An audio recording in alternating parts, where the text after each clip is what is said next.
Heated grips, Oxford heated grips fitted to a Yamaha MT07. I'm not going to teach you suck eggs, it's really easy. Cut your old ones off, put the new ones on. I've chosen to glue them in place. Just make sure the back of these don't hit your levers. More importantly, on the accelerator, just to check that that fits. That's all cool. And then cable tied them in.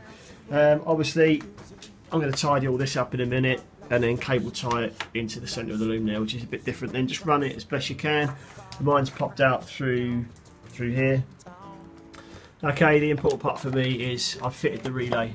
So from the live, I've run a wire through into the relay into number 30, and then the power out has been fitted. I've basically cut the end off the Oxford grips and fitted a new spade end. That being one of those spade ends to the end of the fuse part, which runs up to the grips, and that's been fitted on there to number 87. So that then supplies the hot grips with the power. It then needs a neutral feed. So obviously I've run the neutral from the battery, and then I've basically just spliced that cable with just one of those. It'll splice through the pair of them. You can get it all in Halfords. And then so that neutral is running up to the hot grips at the front, and then with the splice I've put a little cable on here to feed a neutral to the relay, and that's gone to number 85 on that relay. Well, nice and simple. And now basically I've had to find a live from when the system's running. So the best point I found on this bike was the rear light is hardwired. So I've chosen to go from the rear light, because as soon as you turn your ignition on, that is always on.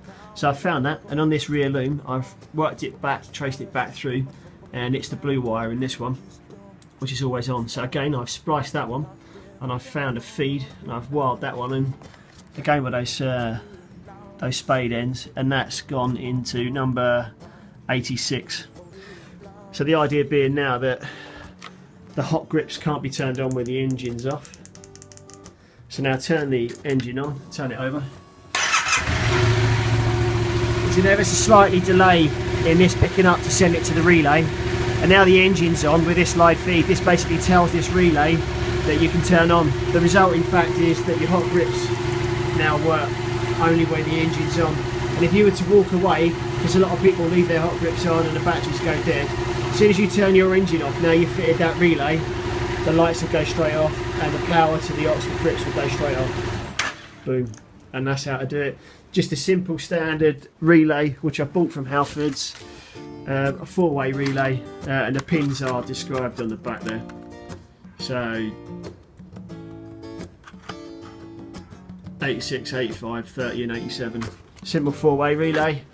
I've just used a simple normal bit of kit. This one's 5 amp. It'll do, colours don't matter for me, I know what the cables are doing. Simple spade ends, again from Halfords, nice and easy. And then just those connector cable splitter blocks, just to make life a lot easier. There you go, and that's that fitted on a Yamaha MT07. And it works, you can do it on any bike, have fun.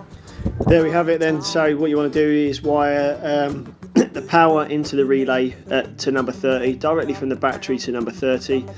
And then when the relay's turned on, which gets switched on via your rear stoplight, the power you need to then wire from number 87 straight up to the hot grip. So that's just the hot grip straight onto 87 with the power source. And then the neutral that comes straight off of the battery up to your hot grips, just splice it and then add a bit of cable to feed it into number 85, and then the relay will be switched on by its feed coming out of the rear stoplight, and splice that into number 86.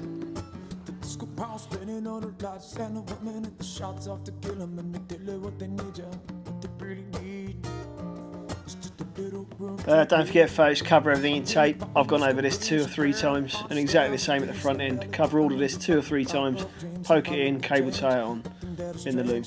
All the best.